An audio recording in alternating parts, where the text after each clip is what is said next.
Hello to everyone.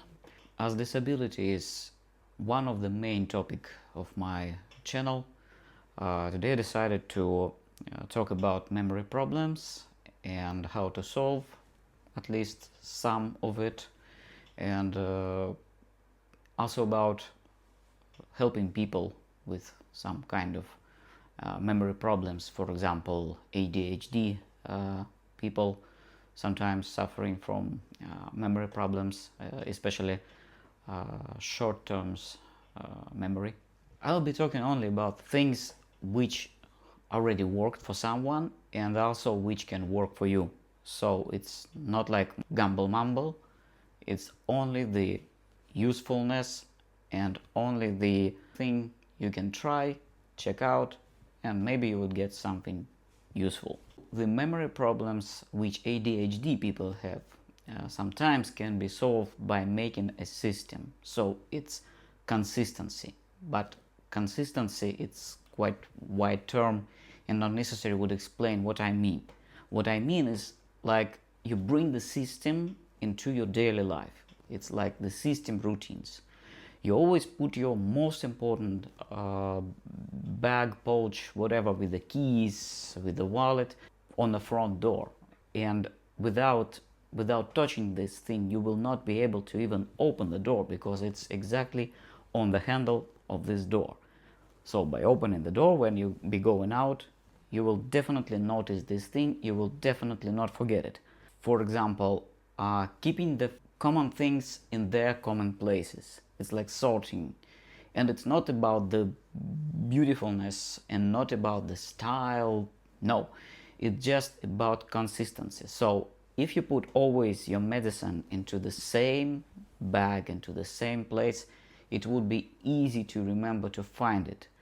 And if in some case something is out of place, then as it's already got as a habit, you might think, okay, this one is not in the place. Why? Probably because I didn't take it yet. Okay, I will check my lists. Was it already taken or not? Or maybe, there are only a few of them, so I have to buy more medicine. And these non-systematic things will be helping you to even remember that, like here it's something is wrong. I should do with this. Because maybe you're starting thinking about buying the medicine and you are gathering the list of it, and somebody called you and you had to answer, or other event distracted you and you're like, okay, what should I do with this? Why it's there? And if you don't have the system, for you it will be okay. It's like something laying on the place, no matter where it's laying. Okay, that's how the system can help. Important thing with the problem, especially with the short-term memory problems, is like distractions. So you do something and somebody distracts you. The phone is ringing, you have to answer, it's something important. And right before that, you've been kind of booking a time to the dentist, whatever. And if somebody calls you or somebody else distracting you, it's really important to understand and realize that it's nothing to be ashamed of to say, sorry, there is one thing I should put down. I should write the one thing. It's just the moment, please. And then people would understand. So you put everything down, you write everything down which you wanted to write, and then you would start the conversation. So that would not break your routines. That would not break the chain of the events, which is the most important, because even tiny events like the booking time for the dentist, it's not easy at all, because you have to think, okay, which place would be closest to my house, if there are free time for this place. Okay, and even you got this time, you've booked it, but then you have to put some kind of an alarm for yourself that you would not forget to wake up in a time. You have to calculate when you have to wake up and so on. So routines sometimes they might be really long one, especially with the people with the problems with the cognitive things, because the cognitive things might slow you down really tremendously, I would say. A very good idea is using the reminders and the alarms.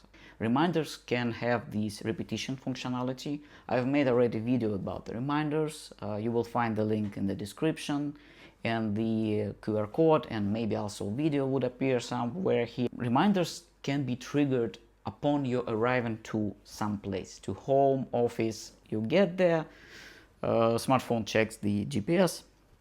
Okay, it realizes that you somewhere, and then the alarm is triggered. That would help you to remember doing something. And also reminders are very good for not forgetting amount of the medicine you should take, because if you missed one reminder, then the another one, which name should be the pill number 2 and pill number 3 at 10 o'clock and 2 o'clock, for example, at 16 o'clock. And if you miss them all, you might see that, aha, pill 1, pill 2, okay, I probably have to take them somehow, and I have to maintain my schedule. And by checking them out, okay, this is done, this is done, this is done, you will never occur in a situation where you would not take the medicine or take them much than needed. So that would cause you less problems. Of course, you might have these pill boxes. Of course, this is also a solution. But for different people, there are different approaches. Really important thing with the memory problems is the checklists.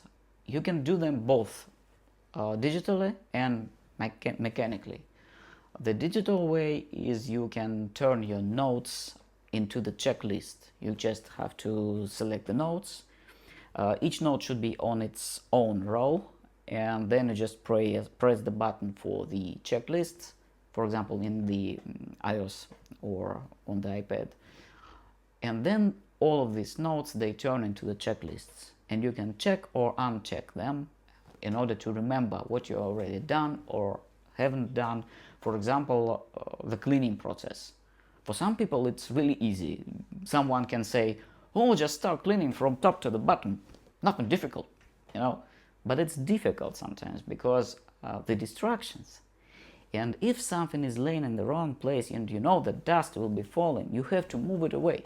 And when you move in it, you realize that you already have forgotten what you have already done, what already is cleaned and what is not. And then you have to remember. If you have a checklist, then you have just to tick the things done. This is done, this is done, and this is really easier. And also the mechanical way doing this, especially for people with disabilities, motor disabilities, or for someone who doesn't like the sensor displays, whatever. So there is this thing, you can find it in the internet, you can buy it. It is the, as I remember, it's called the checklist. Here, as you can see, you can put the paper according to each of these mark, and this thing can be checked and unchecked like this.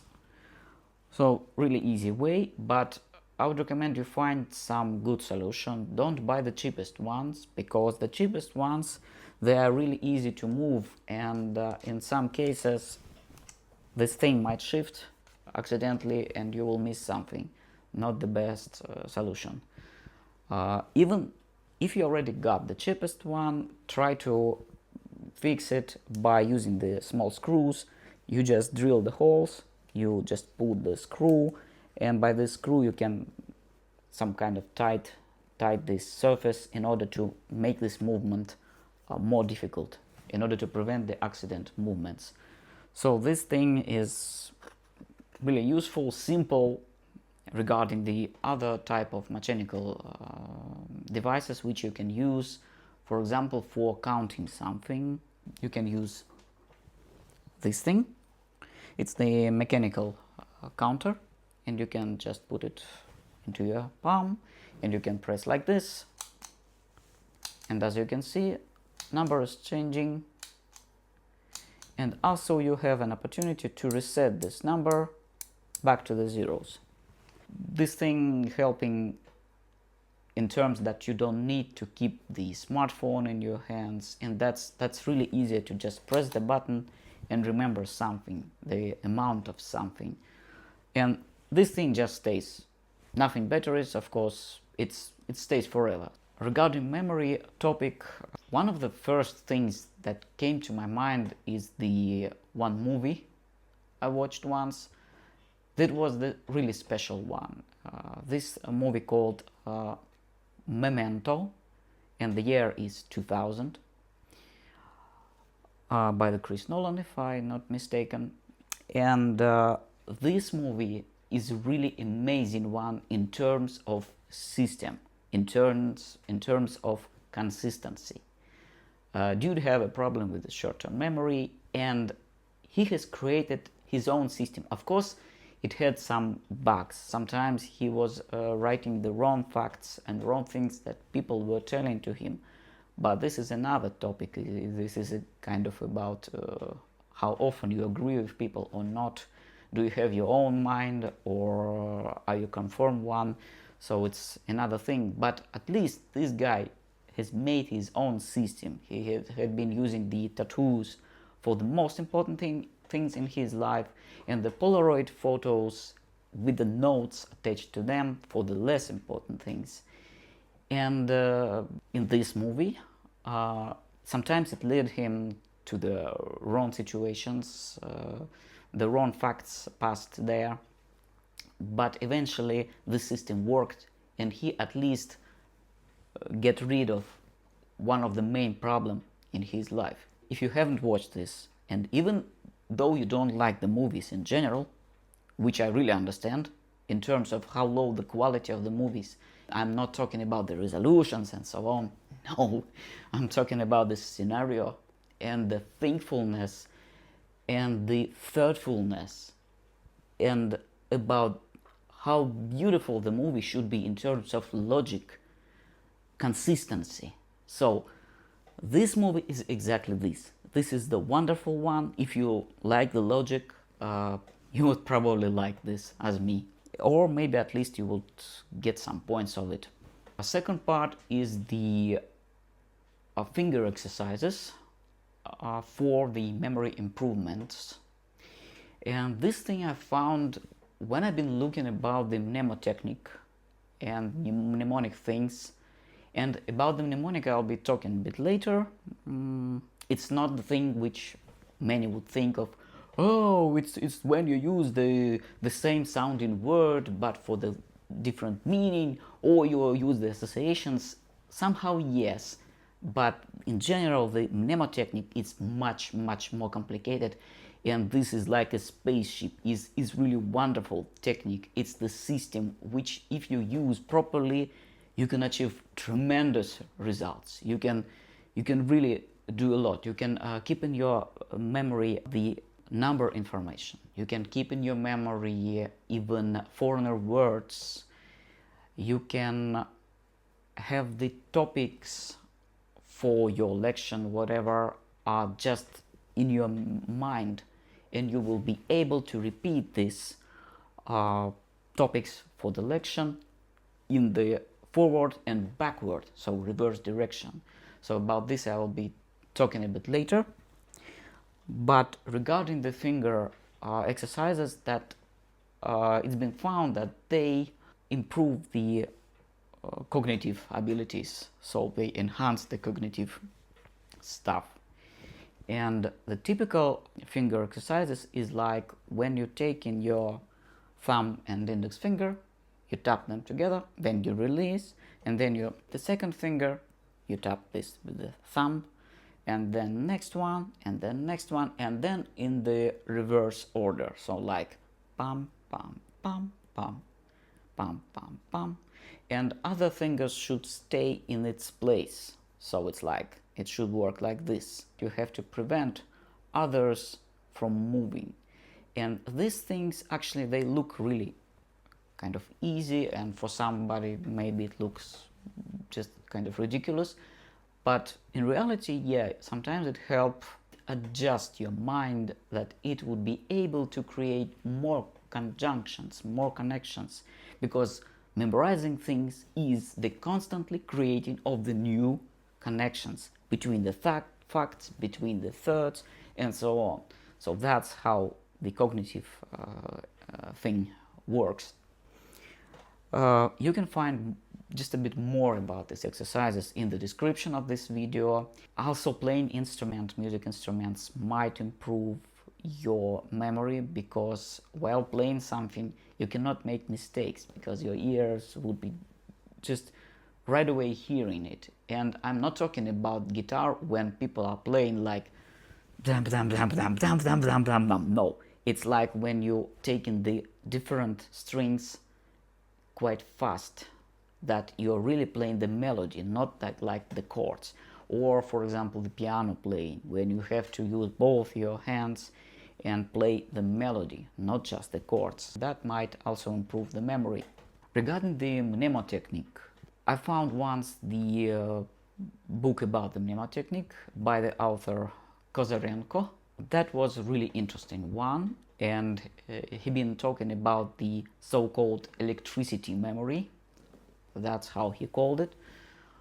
Is the memory when you use only the images for remembering things, because the digits and the letters, they are quite recently been invented, and even centuries is not enough, because we were evolution through the thousands of years, right?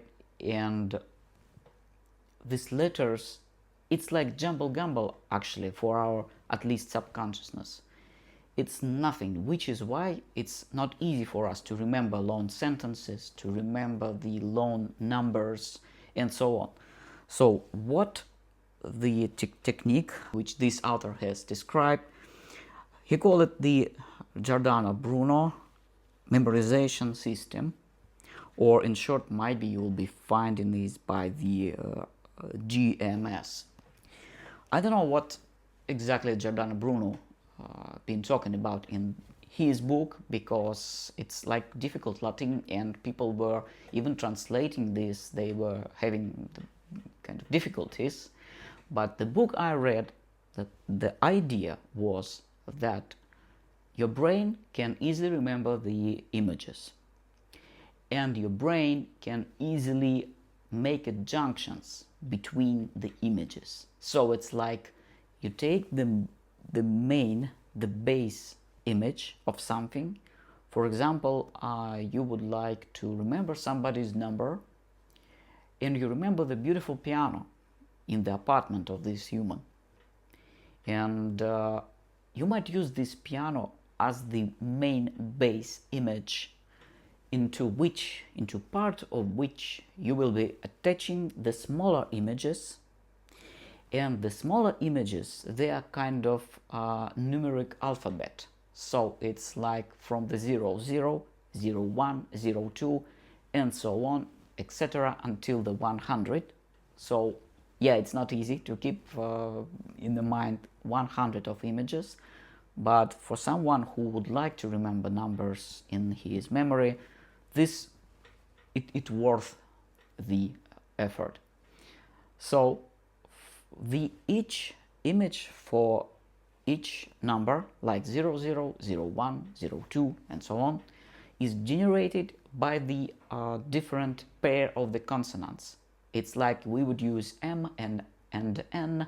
It's like March and November. For the 0, we can use the J and G for the 1. We can use the D or T for 2, and so on. And you can make this numeral alphabet like yourself, or use the pre-ready made ones if you find in English, because I use this with another language.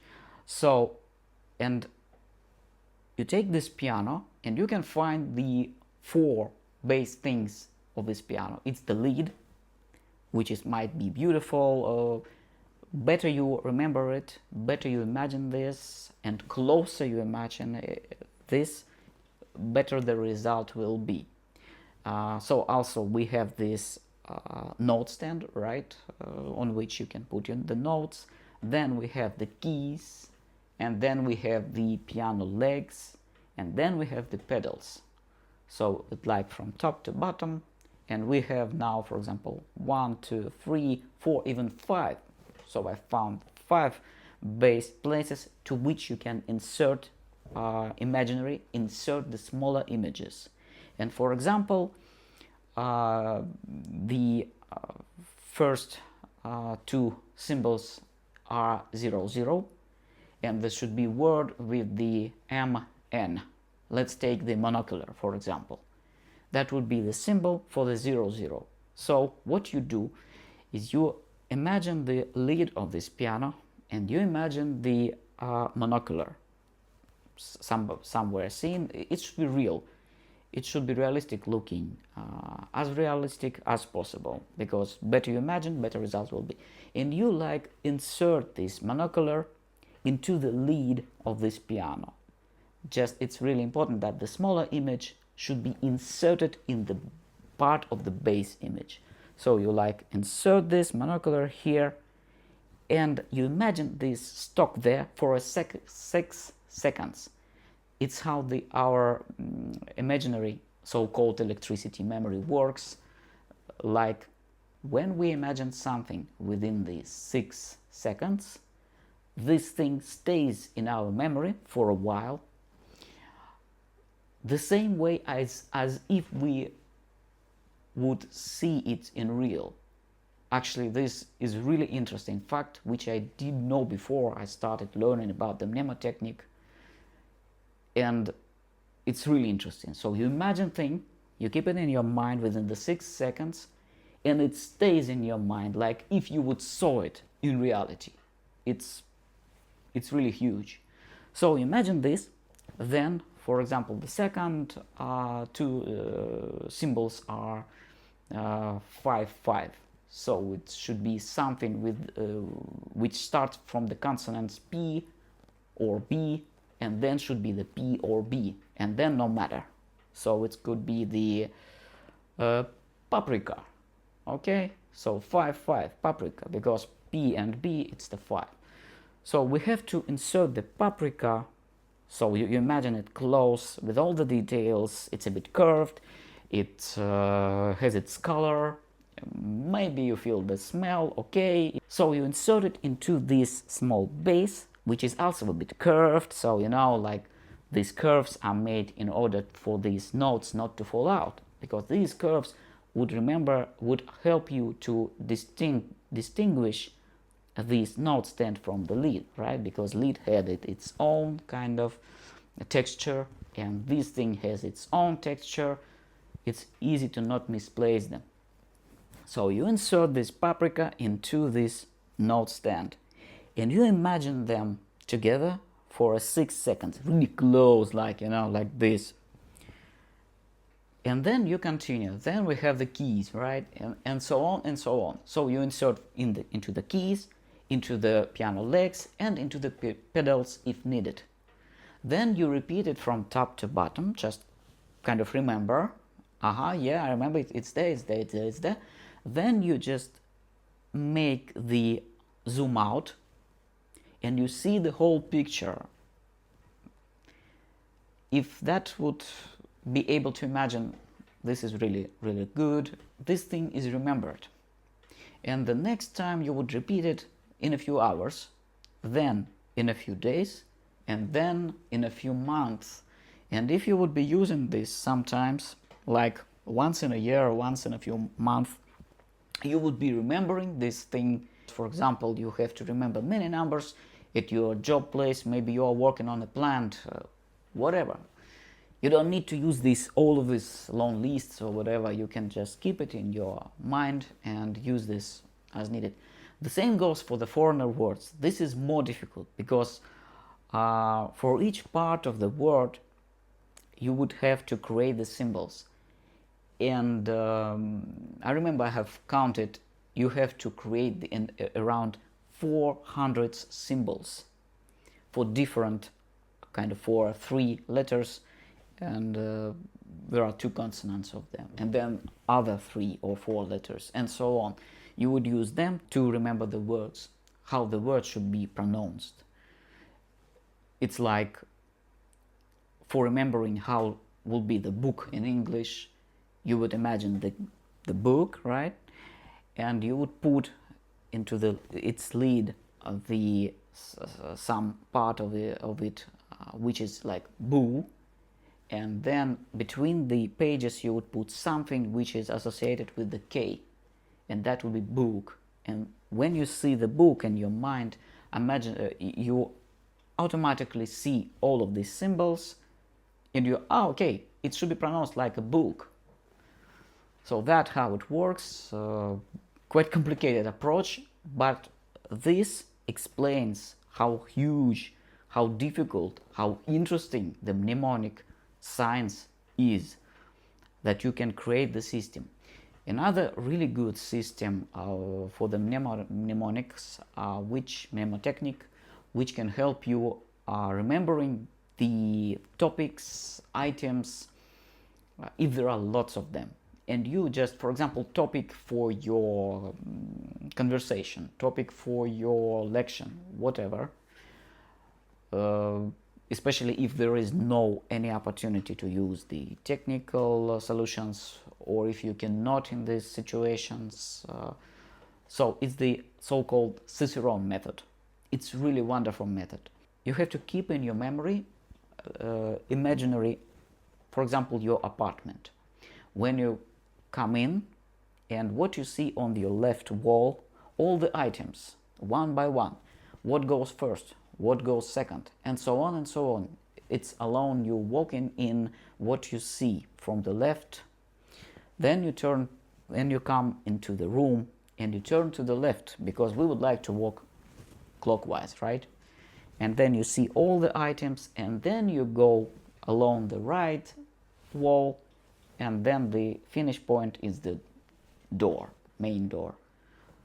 So there could be 50 or 60 items, and if you remember how everything is placed in your apartment, you would never misplace it, you would never forget it, because you, like in your thoughts, you just going through all of these items, and to each of these items you can insert the main images, which could be the topic, or this main image, like the piano, could have its own sub-images. Into each of them you can insert another sub-images, and it's like you can have, it's like a tree, you know, with the, when the branches, they're splitting.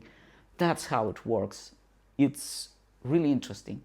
And also regarding the joining the images, because if you would like to rewrite this, if you would like to use another words, another number for the same symbol, you might ask, okay, and how can I rewrite this? What should I do with this? Because I have already remembered, I have already used this image. And this brings us to the next interesting fact regarding the mnemotechniques. You can rewrite the things really easily. It goes like the memory stick, you know, you can rewrite and rewrite and rewrite, and you will be remembering only the last one. Maybe you also be remembering what was before that, but in general you'll be clearly remembering what is there now.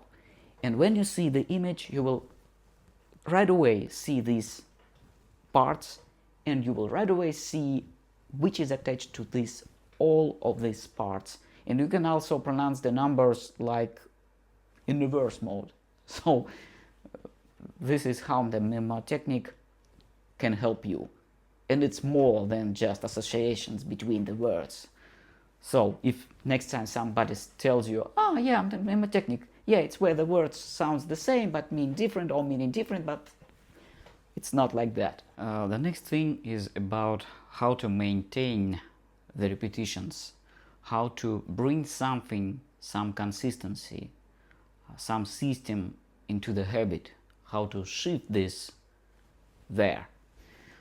And they say that if you repeat something 21 times in a row, then this thing moves into your habits, and the next time it would be easier and easier to continue and to not break the routines, because routines is the system helps.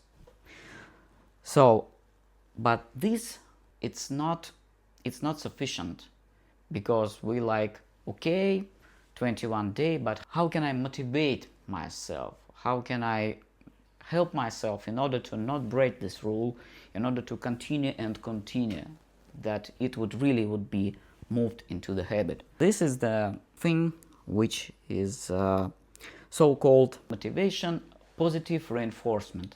In the psychology, when you have done something difficult for you, something boring, you would kind of motivate yourself by taking for example, one raisin. Just one raisin might be enough, because the candy, it's too much for this, but really small something like some nut, just only one, that would be enough, because we are partially kind of animals and we have to reinforce our actions. And when you take this raisin, whatever it is, it's like benefits your body that all you have done is useful. Because for body, if you got some even small tiny piece of food, it's really useful. Yeah, now it's practical, now it's good. And then next time psychologically it would be easier to make this thing again and again. It might be training, it might be some maintaining some routines, whatever. Each time you've made it, you might use some tiny piece of food to support yourself. And then it would be easier to continue this through the all 21 times, and then the transition to the habit will be successful. Also, there is a book about this. It's called Don't Shoot the Dog by Karen Pryor. And this book is exactly about the thing. I have explained it in a few words. The next important topic is the automations and safety tips for the people with problems with memory, with a weak memory, for example. You can utilize the smart home systems and other types of automations like your smartphone also, in order to support your routines, in order to protect yourself from bad situations, like, of course, it's the fire alarms, all of these smoke detectors. It's even out of scope now. It's like the number one thing which should be always. But I'm talking about, for example, the automatical plugs which switch off the devices after a while. So it might be timers, it might be more complicated things like the smart things automations or another ones, and you just use this coffee maker, and after a while the plug will goes off, and that prevents this coffee maker from working when you leave your house. Of course, you have to prevent this in the first place, but the automation would be like the backup setup, which would help you in some situations when you would be distracted by someone else. The same goes for the lights. The same goes for the important medicine and so on. So you can arrange the automations like when you arrive to home or office, that the reminder will be triggered and so on, and you will be alerted that, okay, I have to do something there. Also, if you have some sharp doors, or maybe they covered with mirrors, and it's really dangerous to just stumble on it if it's opened, because that might lead to injuries. So then you can use the smart home systems in order to set up the sensor.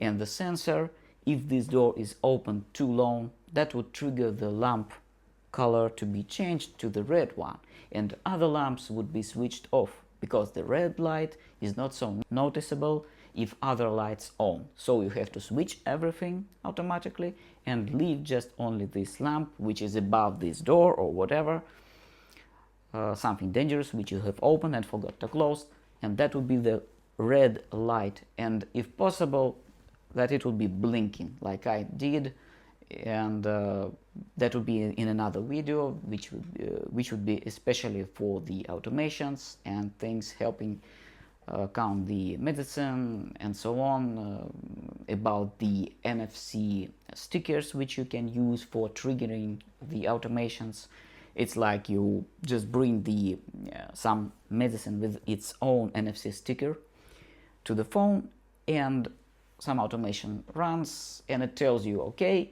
you've already took 5 pills.